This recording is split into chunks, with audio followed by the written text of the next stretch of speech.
आप देख रहे हैं सौगंध टीवी, सौगंध वतन की। डर किसको लग रहा है ये तो समय बताएगा।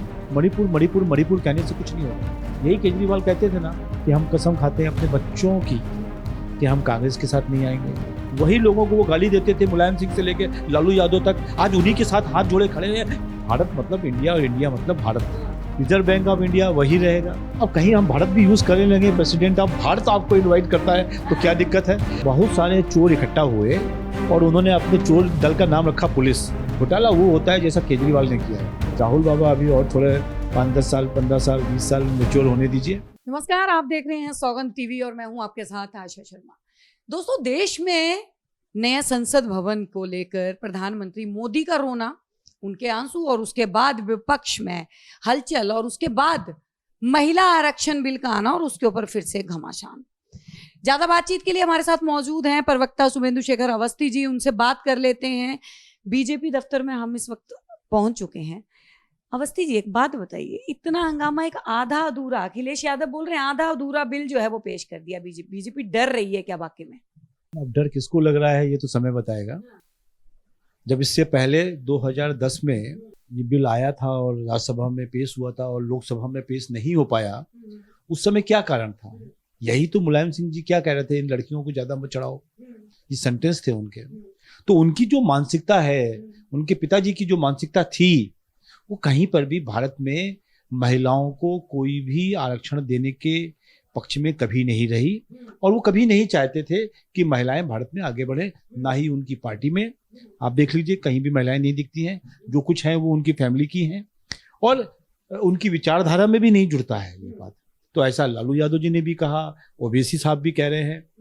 आधा अधूरा कह के उसको रोकना चाहते हैं, पर हमारा पूर्ण बहुमत है राज्यसभा में भी और जातीय जनगणना की और ओबीसी की जिस चीज की मांग की जा रही है, आपको नहीं लगता कि बीजेपी को उसके बाद जो है वो करना चाहिए था और ज्यादा से ज्यादा जल्द से जल्द जो है वो लागू होना चाहिए? सोनिया गांधी भी कह रही है, वो क्रेडिट भी ले रही है इस चीज का कि मेरे पति की देन है, वो सपना है, मैं उसको पूरा करूं। सभी लोगों ने अपने अपने समय में, सभी प्रधानमंत्रियों ने काम किया होगा, पर ये तो मोदी जी की सरकार है। बीजेपी के प्रवक्ता होके कमाल की बात कर रहे हैं आपकी, सभी प्रधानमंत्रियों ने काम किया होगा। आज तक कभी सुना नहीं है कि बीजेपी तारीफ करे किसी दूसरे प्रधानमंत्री की। सबको यही लगता है 2014 के बाद काम हो। नहीं, देखिए, मोदी जी ने भी अभी जब संसद में ये बहस चल रही थी तो उसमें भी कहा कि सभी प्रधानमंत्रियों ने काम किया है।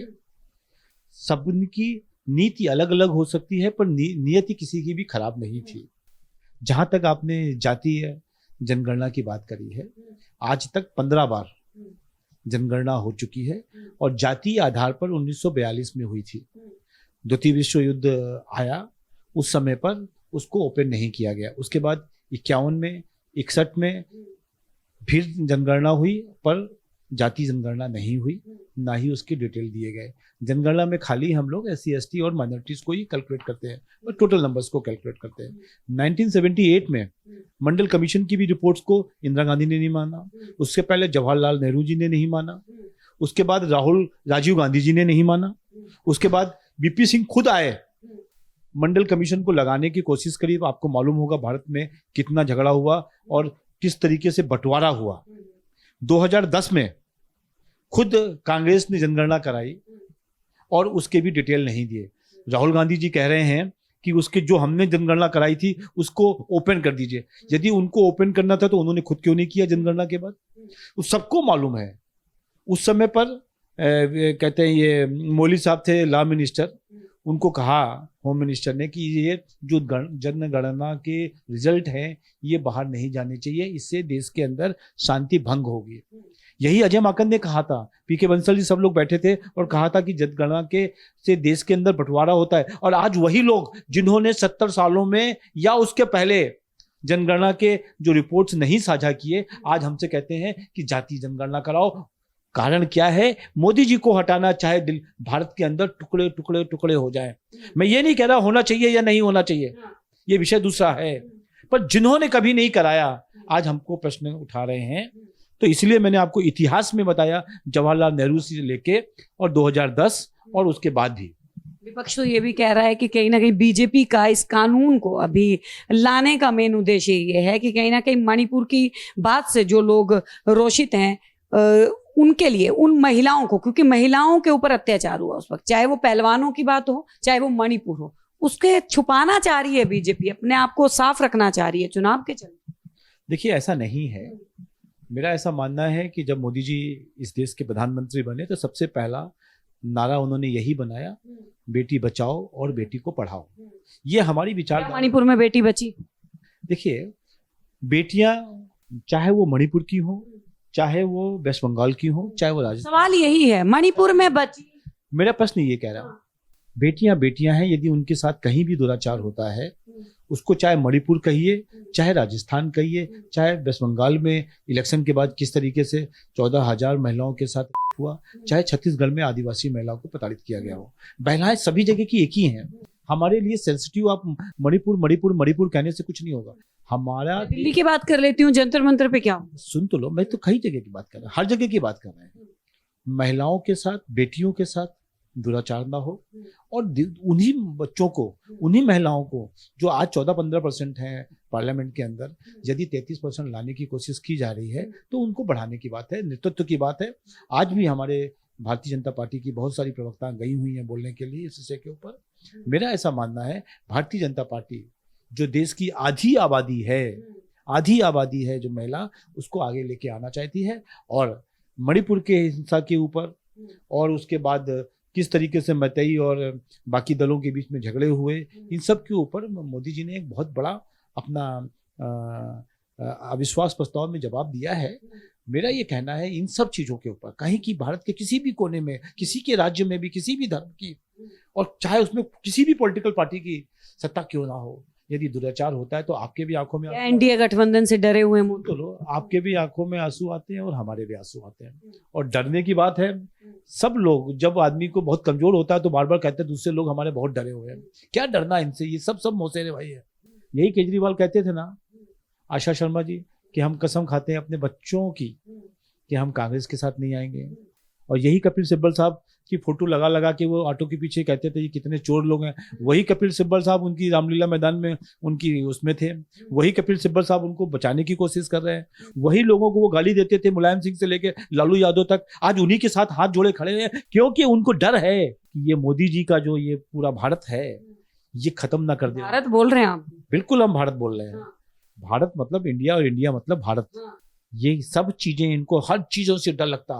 कभी वो सनातन के ऊपर आक्रमण कर रहे हैं, कभी वो भारत को लेके घबरा जाते हैं, कभी महिला बिल को लेके घबरा जाते हैं, कभी उनको लगता है 1 नेशन 1 इलेक्शन में क्या हो जाएगा। तो ये सब चीजों में हमारा विपक्ष डरा हुआ है। और देखिए 1-1.5 महीने में जिस तरीके से ये अलग अलग होकर चुनाव लड़ रहे हैं, अलग अलग बातें कर रहे हैं, ममता जी अलग बात कर रही हैं, दूसरी पार्टियां जो इंडी गठबंधन है उसके लोगों का अलग अलग विचार है। ये म्यूचुअली एक्सक्लूसिव है। म्यूचुअली एक्सक्लूसिव ये होता है कि हेड आएगा तो टेल नहीं आएगा। जब दिल्ली में टिकट की बात आएगी तो केजरीवाल कहेंगे मैं कांग्रेस को नहीं दूंगा, ममता जी जब कहेंगे कि हम यहाँ घुसने नहीं देंगे। अभी सीताराम येचुरी जी ने का परसों का स्टेटमेंट है कि हम इस गठबंधन के साथ नहीं रहेंगे। ये तो पहला स्टेटमेंट है, आगे आगे देखिए क्या होता है। तो हमको किसी से डर नहीं है। ये वो जमात है जो सब कुछ हार चुकी है।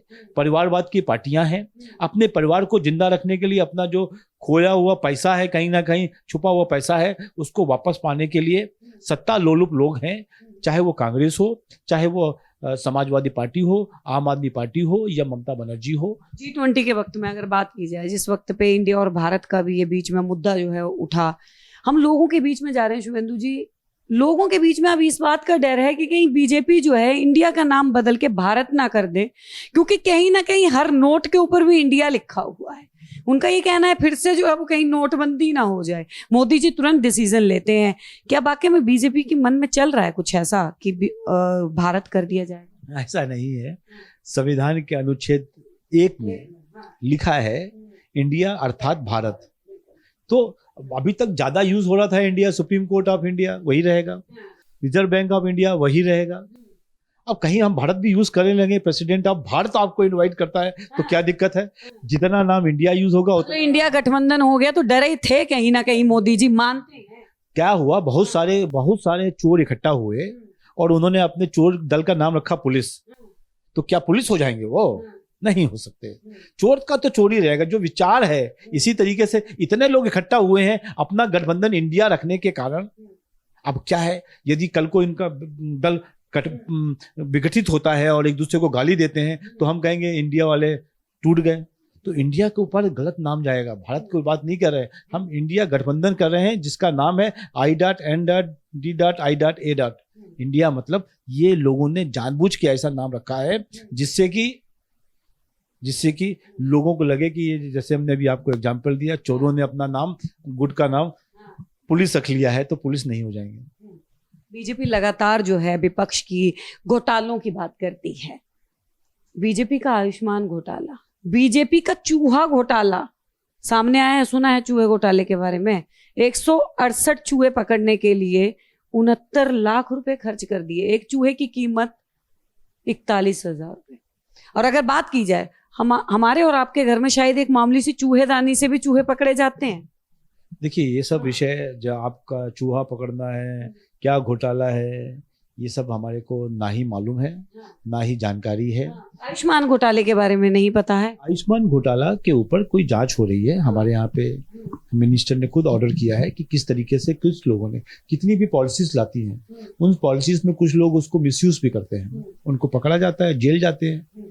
पर भारतीय जनता पार्टी का इसमें कोई लेना देना नहीं है कि हमने आयुष्मान घोटाला में किसी ने, नेताजी ने पैसे कमा लिए या किसी अपने जानने वाले को दे दिया गया। घोटाला वो होता है जैसा केजरीवाल ने किया है कि एक के साथ एक फ्री और अपने घर में एक और फ्री। ये घोटाला है 1,000 करोड़ का। घोटाला उसको कहते हैं जहाँ पे 10-10 करोड़ के ऑर्डर निकाल के 54 करोड़ का शीश महल बनाया जाता है और 9 लाख रुपए का टॉयलेट सीट लगाया जाता है। वो आम आदमी पार्टी जो जेब में 5 रुपए का रेनॉल्ट पेन लगा के चलता है, ढीली पैंट ढीली शर्ट पहनता है, जिससे कि लोगों को लगे कि मैं कितना आम आदमी हूँ। वो कितना आम आदमी है कि 2 करोड़ रुपए का वो झालर लगवाता है, अपने घर में 9 लाख रुपए का टॉयलेट सीट लगाता है और पर्दे की बात ही समझ लो, 1 करोड़ के पर्दे लग जाते हैं। कितने आम आदमी है इस देश के अंदर जो केजरीवाल जी ऐसे हैं। घोटाला उसको कहते हैं। घोटाला ये नहीं है कि किसी पॉलिसी के अंदर कुछ लोगों ने पॉलिसी का मिसयूज करके कुछ पैसे निकाल लिए, जिसने निकाले हैं उसके ऊपर कार्रवाई करी गई है। हमने खुद ऑर्डर किए हैं। 5 राज्यों के अभी विधानसभा चुनाव होने हैं और सेमीफाइनल माना जा रहा है कहीं ना कहीं बीजेपी के लिए आगे लोकसभा चुनाव में। लगता है कि इसमें कुछ आना है, क्योंकि एमपी में तो कमलनाथ आ रहे हैं, ये तो वहां के लोग भी कह रहे हैं, आम जनता भी कह रही है। शिवराज के लिए बड़ा टफ। एक तो आपने मान लिया 5 में से 4 आ रही हैं, खाली एमपी को लिए आपने डाउट किया। हमने एक बताया है कि इसका डाउट है। आप आपकी बात ही मान लेते हो यदि, तो 4 तो पक्के हो गए। और एमपी के अंदर हम बड़ी बहुमत से सरकार बना रहे हैं। मामा जी ने बहुत काम। फिर आएंगे सवाल करने के लिए हम प्रवक्ता तैयार हैं, हर तरीके के प्रश्न देने को तैयार हैं, हर कंडीशन में तैयार हैं और हर तरीके के प्रश्नों को हम देते हैं। जवाब इसलिए देते हैं कि भाई आपने कहा कि जनता से पूछा, हम भी जनता के बीच ही रहते हैं। जो शिवराज जी ने जो काम किया है और जो विघटन है वहाँ की सरकारों के अंदर, कांग्रेस के अंदर, वो हमको जिता के लाएगा। मेरे को लगता है कहीं भी चिंता करने की विषय नहीं है। 5 राज्यों में हम सरकार बनाएंगे। 24 में लग रहे हैं सर, मुश्किल नहीं है आपको लगता है? 24 का तो हमारा टारगेट 400 पार है। जितना भी देखो, पहला जब चुनाव हुआ तब आपने कहा बहुत आ गया, इससे ज्यादा नहीं आएगा। दूसरी बार में भी कहा बहुत आ गया। अब तो तूफान है मोदी जी। जितनी प्रयास कर रहे हैं, जितने काम कर दिए विश्व में, सब काम कर दिया। हर घर के अंदर मोदी जी का कोई अल्टरनेट नजर नहीं आ रहा किसी पार्टी में, किसी के लोगों के अंदर। राहुल गांधी ने अभी एक क्या हुआ, सीता जी का स्वयंवर हो रहा था और उस स्वयंवर में सब जब कोई उठा नहीं पाया तो सब राजाओं ने सोचा कि हम मिलके उठाते हैं इसको। तो किसी भाई ने पूछ दिया कि सब मिलके उठाओगे तो सीता जी के साथ शादी कौन करेगा? तो बोले पहले हम उठाएं तो धनुष को, उसके बाद हम लोग आपस में लड़ेंगे। जो जीत जाएगा वो स्वयंवर, जो वो सीता जी से शादी करेगा। यही हालत है इसका भी। ये को ये बोल रहे हैं कि ये सब लोग इकट्ठा होकर लड़ेंगे इसलिए कि मोदी जी को अकेले हरा नहीं सकते। फिर वो आगे कौन आएगा तो फिर लड़ेंगे ये। इसलिए मेरा मानना है कि राहुल बाबा अभी और थोड़े 5-10 साल, 15 साल, 20 साल मैच्योर होने दीजिए। जब तक उनको कुछ सुध बुद्धि आ जाएगी फिर देखिएगा, सोचिएगा। अभी तो कोई दिखता नहीं है दूर दूर तक ऐसा जो प्रधानमंत्री के लायक, प्रधानमंत्री के स्टेशन। नीतीश कुमार अपने आप को दावेदार मान, और कहीं ना कहीं ये लग रहा है कि नीतीश कुमार बिहार में अटकलें लगाई जा रही है कि नीतीश कुमार बीजेपी में शामिल होने वाले। अरे वो जब बॉम्बे से निकले थे ना दिल्ली, तो लोगों ने कहा कहीं इनका हवाई जहाज दिल्ली ना आ जाए, हेलीकॉप्टर।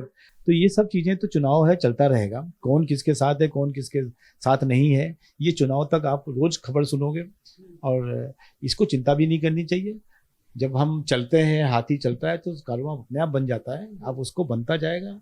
समस्या उनके साथ है जिनका कारवां टूटा हुआ है, रास्ता नहीं है, दिशाहीन है, और किस विषय पे क्या बोलना चाहिए उनको मालूम नहीं है। इसलिए मेरे को कहता है कि देश को आगे ले जाने के लिए उस पॉलिटिकल पार्टियों का भी डायरेक्शन क्लियर होना चाहिए, तब वो देश को आगे ले जाएंगे। खाली मोदी जी को हराना है, इसके लिए सब एक हो गए हैं, जिसकी वो चिंता कर रहे हैं, हमको तो वो भी चिंता नहीं है। जी, बहुत बहुत धन्यवाद। तो तमाम मुद्दे जो अभी फिलहाल में चल रहे हैं उनके ऊपर हमने बात करी। शुभेंदु शेखर अवस्थी से आप लोगों की क्या राय है हमें जरूर बताइएगा। देखते रहिए सौगंध टीवी।